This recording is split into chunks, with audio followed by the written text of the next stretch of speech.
السلام علیکم۔ آج کی کہانی شروع کرتے ہیں۔ میری ماں چھوٹے سے شہر میں رہتی تھیں، زیادہ پڑھی لکھی بھی نہ تھیں۔ والد لاہور میں پڑھنے گئے تھے اور امی گاؤں میں تھیں۔ ابو بیمار ہو کر اسپتال داخل ہوئے تو ایک نرس نے خوب خدمت کی۔ ابو اس سے متاثر ہو گئے۔ وہ اس کی ظاہری چمک دمک پر مر مٹے اور نرس کے گھر والوں نے ابو کو دوسری شادی کے لیے آمادہ کر لیا۔ ان دنوں میں 1.5 سال کی اور میری چھوٹی بہن عابدہ صرف 2 ماہ کی تھی۔ نرس کے گھر والوں نے اس شرط پر رشتہ دینا منظور کیا تھا کہ پہلی بیوی کو طلاق دینا ہوگی۔ ابو پر تو عشق کا بھوت سوار تھا۔ انہوں نے کوئی چارہ نہ دیکھ کر محبوبہ کو اپنانے کے لیے اپنے جذبوں کے سامنے گھٹنے ٹیک دیے۔ میری ماں بیچاری اپنی سہاگ کے لیے دعائیں مانگتی رہ گئی کہ بیمار تھے اور اسپتال میں تھے، اور ان کے سہاگ نے طلاق لکھ کر میرے ماں پر ہمیشہ کے لیے خوشیوں کے دروازے بند کر دیے۔ ابو لاہور میں تعلیم مکمل کرنے گئے تھے اور گھر بسا کر بیٹھ گئے۔ میری ماں کو شادی کے محض 2.5 سال بعد طلاق ہو گئی۔ دادا دادی کے گھر میں طلاق یافتہ بہو کے لیے جگہ کہاں تھی؟ والد کے اس عمل سے کتنے لوگ تباہ ہوئے اور کتنی زندگیاں عمر بھر کے لیے دکھوں کے کنویں میں گر گئیں۔ میری ماں اور اس کے ساتھ جڑے ہوئے پیارے رشتے، میرا پورا ننیال اور سب سے بڑھ کر ہم دونوں بہنیں، جو اس وقت بہت کم سن اور معصوم تھیں، جن کو دنیا کا پتہ نہ تھا۔ ماں کو ماموں آ کر لے گئے۔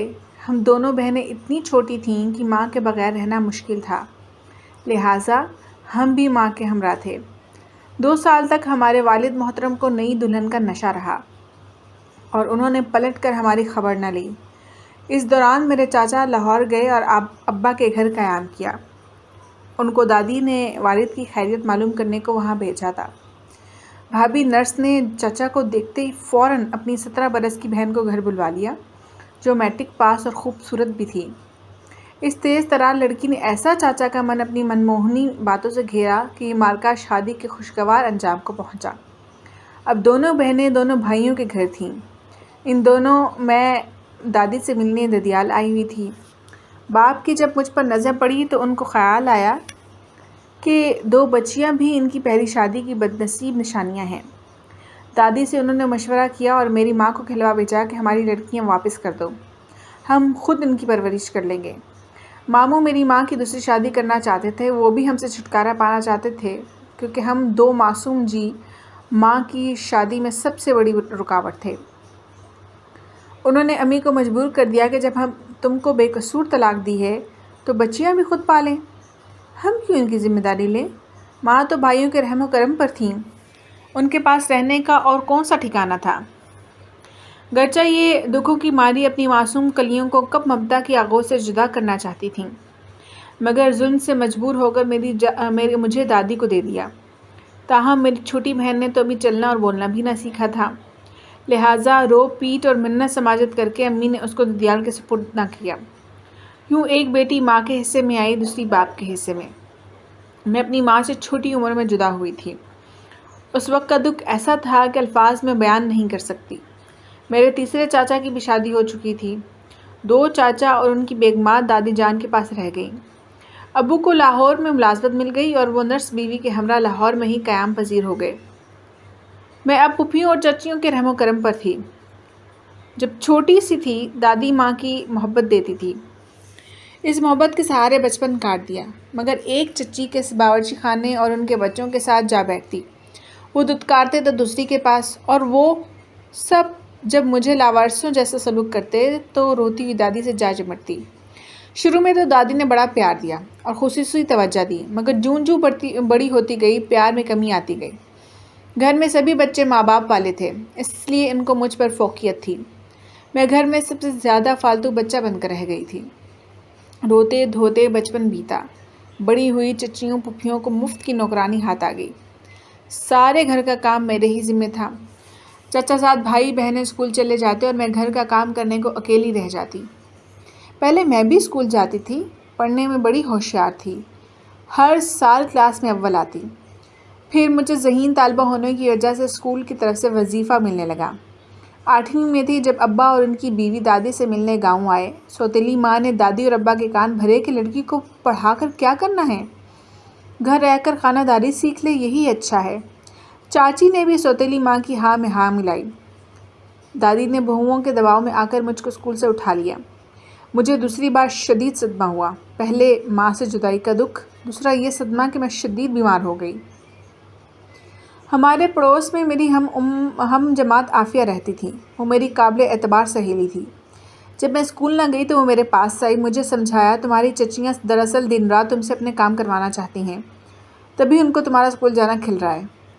تمہاری منجلی چچی چونکہ تمہاری سوتیلی ماں کی بہن ہے، لہٰذا یہ تم کو اسکول سے ہٹا رہے ہیں۔ کوئی بات نہیں، تم ان سے کہو کہ میں سارا کام کروں گی، مگر مجھے گھر پر میٹرک کی تیاری کرنے دیں۔ میں تم کو اسکول سے آ کر پڑھا دیا کروں گی، تم میٹرک پرائیویٹ پاس کر لینا۔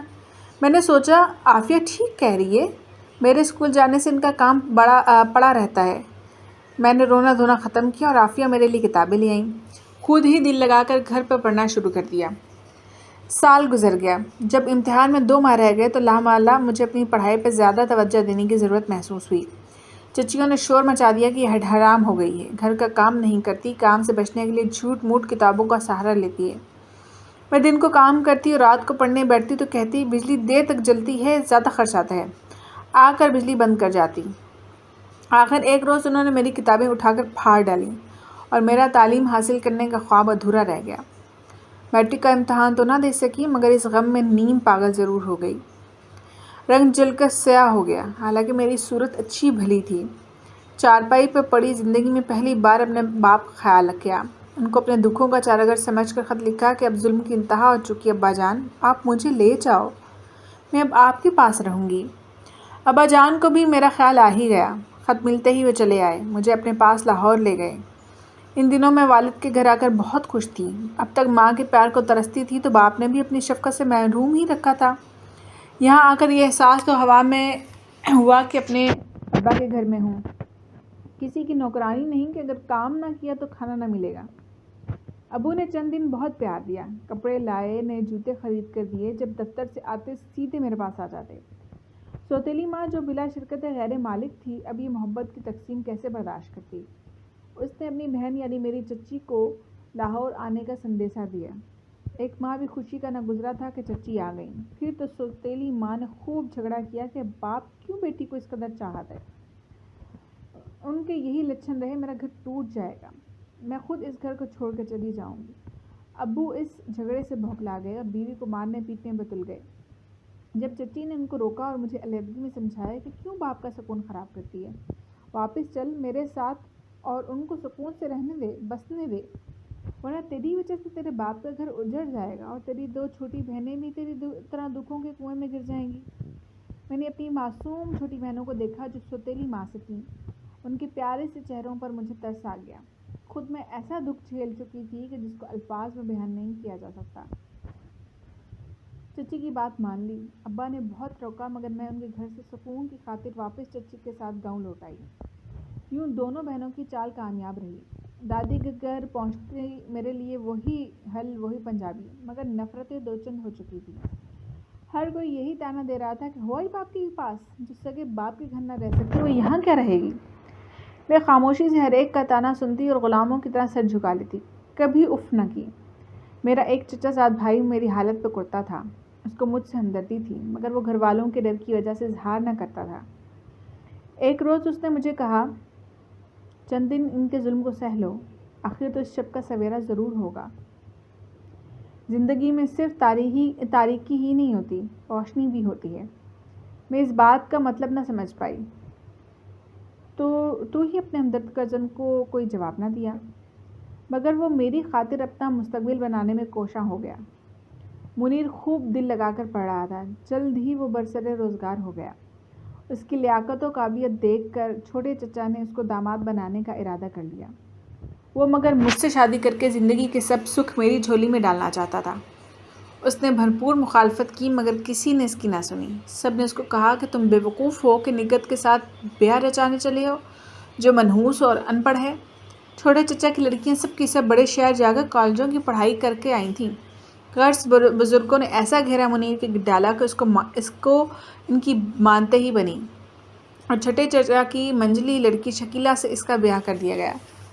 وہ مجھے روشنی کے انتظار کی تلقین کرنے والا خود کسی اور کے ساتھ روشنیوں کے سفر پر روانہ ہو گیا تو میں نے بھی اس کو ہمیشہ خوش اور آباد رہنے کی دعا دے دی اور اس کی طرف پرنم نگاہوں سے بھی نہ دیکھا، وعدہ میری نظر نہ لگ جائے۔ ادھر جب میری ماں مجھ سے جدا کر دی گئی تو ان پر بھی قیامت ٹوٹ پڑی۔ انہوں نے اتنے آنسو میری یاد میں بہائے جتنے آسمان پر تارے ہوں گے۔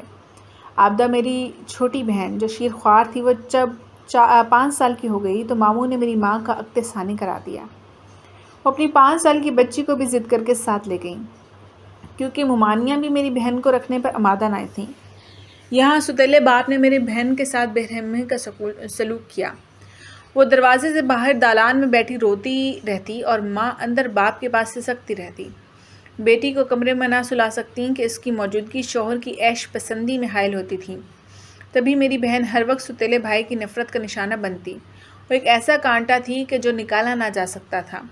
ماموں نے جب امی کا دوسرا بیاہ کیا تھا تو امی کے حصے کی جائیداد بھی انہوں نے اپنے نام کروا لی تھی۔ انہیں یہ گوارا نہ تھا کہ اس جائیداد کے مالک ان کے بہنوئی یا اس کے بچے ہوں۔ امی اب یہاں سے بھی طلاق نہ لے سکتی تھیں کیونکہ جائیداد کا آسرا ختم ہو گیا تھا۔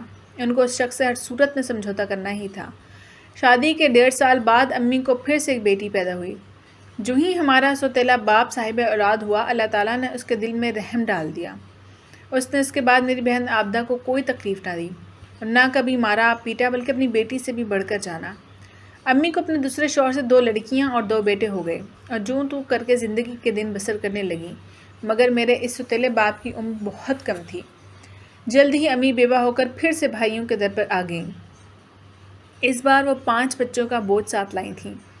ہمانیوں کے لیے یہ ناقابل برداشت تھا۔ انہوں نے امی پر عرصہ حیات تنگ کر دیا۔ ان کو دن رات رونے سے کام تھا۔ ان کا کوئی سہارا نہ تھا۔ وہ بھائی بھابھیوں کے ہاتھوں میں کھلونا تھیں۔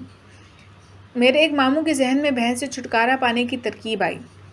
انہوں نے دیہات کے رواج کے مطابق ماں کو بدلے میں دیکھ کر نئی دلہن لانے کا پروگرام بنا لیا، کیونکہ ان کی بیوی ان سے 5 برس بڑی تھی اور ان کو نوعمر لڑکی سے عقد کرنے کا ارمان تھا۔ جب ماں کو علم ہوا وہ بہت پریشان ہوئی۔ بھائی سے فریاد کی کہ پہلے ہی میری ایک بچی مجھ سے جدا ہے، اب تو 5 کا سوال ہے، میں ہرگز شادی نہ کروں گی۔ تم بھی اپنی اتنی اچھی اور وفادار بیوی پر سوکن نہ لاؤ اور میں اپنے بچوں کو سوتیلی ماں کا منہ دکھاؤ۔ جب ماموں کسی صورت نہ مانے اور امی کو زبردستی تیسری شادی پر مجبور کرنے لگے تو وہ ان کے گھر سے چلی گئیں اور ایک رشتہ دار کے گھر پناہ لے لی۔ جاتے ہوئے صرف 2 چھوٹے لڑکے ہمراہ لے گئیں، باقی 3 بیٹیاں ماموں کے گھر ہی چھوڑ گئیں۔ یوں ہم سب بہن بھائی مالا کے دانوں کی طرح بکھر گئے۔ کاش میرے باپ نے عشق نہ کیا ہوتا تو دکھوں کے یہ پہاڑ ہم پر نہ ٹوٹتے۔ میں پڑھائی سے محروم ہو کر مردہ روح ہو گئی تھی۔ عافیہ نے ہر طرح سے میری مدد کی اور مشورہ دیا کہ تم انڈسٹریل ہوم میں داخلہ لے لو۔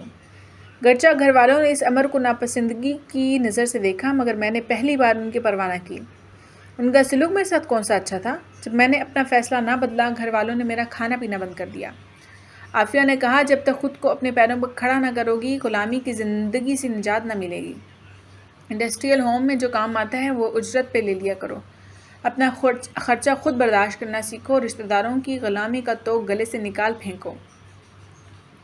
چند ماہ تک عافیہ کے گھر سے کھانا کھا کر انڈسٹریل ہوم جاتی۔ یہ سرکاری ادارہ گھر سے چند قدم پر تھا۔ غرض عافیہ نے ہر طرح ساتھ دیا۔ دراصل وہ میری نانی کی چچا زاد کی بیٹی بھی تھی۔ اس کو میرے حال کی سب خبر تھی۔ اب میں اس قابل ہو چکی تھی کہ انڈسٹریل ہوم میں جو کپڑے سلائی کے لیے آتے، میں ان کو اجرت پہ لے لیتی۔ دودیالی رشتہ دار میرے اس قدم سے اتنے ناراض ہوئے کہ مجھ سے کوئی تعلق نہ رکھا۔ تب میں عافیہ اور دادی کے گھر کے درمیان ایک بیوہ کے گھر کرائے پر رہنے لگی۔ یہ میری دادی کی بہن کا گھر تھا جس میں ان کی بیوہ بہو بھی اکیلی رہتی تھی۔ شوہر اور ساس مر چکے تھے اور یہ بے اولاد تھی۔ میرے رشتہ دار جو میرے وارث کہلاتے تھے صرف ایک دیوار ادھر رہتے تھے، مگر دل سے بہت دور تھے کہ انہوں نے نافرمانی کا الزام دے کر مجھ کو اکیلا چھوڑ دیا۔ یہاں تک کہ والد نے بھی خبر نہ لی۔ ماں کی صورت دیکھے برسوں گزر گئے، البتہ چھوٹی بہن عابدہ کبھی کبھی ملنے آ جاتی، جو ماموں کی بہو تھی۔ اسی دن ماں کی 2 بیٹیوں کا بوجھ اٹھایا تو میں اپنا بوجھ اس پر کیوں کر ڈالتی؟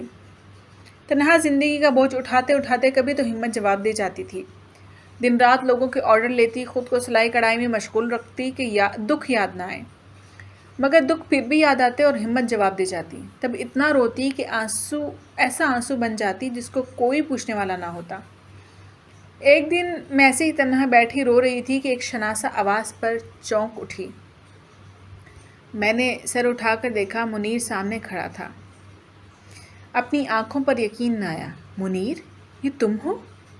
بے اختیار میرے منہ سے نکلا۔ میری بیوی کے انتقال کو 1 برس ہو چکا ہے۔ میرے بچے گھر میں اکیلے ہوتے ہیں، ڈیوٹی پہ جانا ہوتا ہے، ان کو اکیلے گھر میں نہیں چھوڑ سکتا۔ تم ایک احسان کرو، مجھ سے نکاح کر لو۔ میں حیرت سے اسے دیکھ رہی تھی۔ اب اس عمر میں؟ مجھے تمہاری ضرورت ہے، دیکھو انکار مت کرو۔ تب مجھ پر بزرگوں کا دباؤ تھا، میں کم عمر تھا، ان کے دباؤ سے نکل نہیں سکا، لیکن اب میں آزاد اور خود مختار ہوں۔ میں تم سے دور کر دیا گیا، مگر تم میرے دل سے کبھی دور نہ رہی۔ منیر چاچا اور ابو کی رضا سے میرے پاس آیا تھا۔ ان دونوں کو میری نہیں، منیر کے بچوں کی فکر تھی۔ وہ آفیسر پوسٹ پر تھا، اس کی بچیاں جوان تھیں اور ان کو میری جیسی ماں کی ضرورت تھی۔ بے شک وہ میری چچا زاد کی بیٹیاں تھیں اور ان کی ماں بھی میرے چچا کی بیٹی تھی۔ سو میں نے منیر سے کہا، ٹھیک ہے منیر، اگر میری اندھیری شب کا یہی سویرا ہے تو یہ سویرا مجھے قبول ہے۔ آپ جا کر چچا جان اور ابا جان سے کہہ دیجئے کہ میں لاکھ بد نصیب سہی مگر نافرمان نہیں ہوں۔ اگر آپ کو ہماری سٹوریز اچھی لگتی ہیں تو آپ اس چینل کو سبسکرائب کیجئے اور لائک کیجئے اور بیل کے آئیکن کو پریس کیجئے۔